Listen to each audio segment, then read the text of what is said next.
Okay, so this video we're going to be continuing the envelope with the decay and sustain parameters, but before we jump to that, let's set it up so all of our envelope parameters are sent into this abstract, the ADSRX abstract. So I'm just going to bring in here a receive for the decay, a receive for the sustain, and even though we don't need it until a later video, I'll move it slightly over to the right, a receive for the release. So the decay and the sustain, unsurprisingly, these are going to be used to control the line.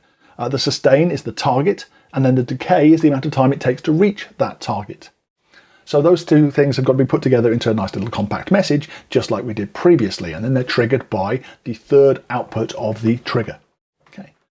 So just to see what's going on, I'm going to create the compound message. So I'm going to bring in another pack object here. So I'm going to go pack, which will make it a compound message. I'm going to pack 3 arguments into this as it happens. The reason for that will be apparent in slightly later on. It's to do with getting around what happens if you change parameters while things are going on. So I'm going to take the sustain value here. This is going to go into the second input for this. And the decay is going to go to the third inlet for the pack. Okay. So this is going to actually work, so this is going to make the signal drop down to the sustain level, but we don't want it to do that until the attack has finished. So I need to delay the bang coming out of this trigger by, well, the attack time. So unsurprisingly, I need to bring in another object on here, and it is a delay.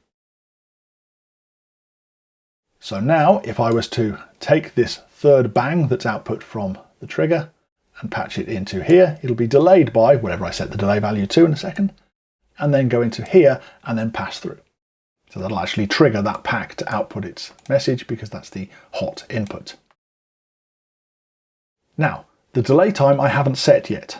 The reason for that is, although I could patch the attack time directly into the parameter value here, it would glitch out, particularly if I did very short attack times. So just to make sure that the attack has totally had time to finish, I'm actually going to make the value from this a little bit longer, just by 1 millisecond before the decay part of the envelope kicks in. So I'm going to bring in a +1 object here.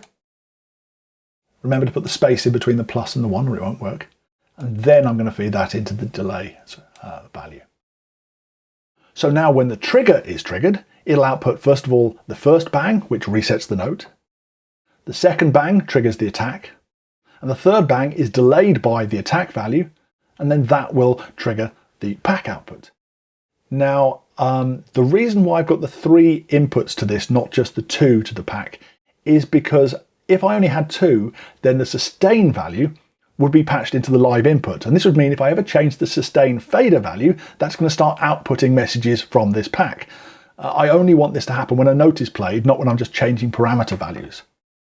So I put 3 of them on here, and I'm going to filter 1 out. And just like we kind of did in one of the earlier videos, the way we do this is via a root. So I'm going to bring in a root 0. I'm going to patch this from here to here, and then patch this into the line.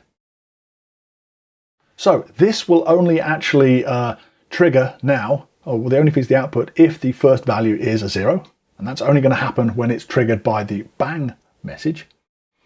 And then it's going to pass the values onwards. It strips out that first 0 from it as well. Again, go back to the previous video and have a look at that if you want to make a full understanding of this. So now, hopefully, if I save this and go into play mode, if I now start tweaking this, let's just check that DSP is turned on. Great. Let's turn this up. Our sustain's really short, so it's not doing anything. Let's turn the sustain up. Great, and let's drop down to that sustain. So to really test that, turn the sustain down like this. And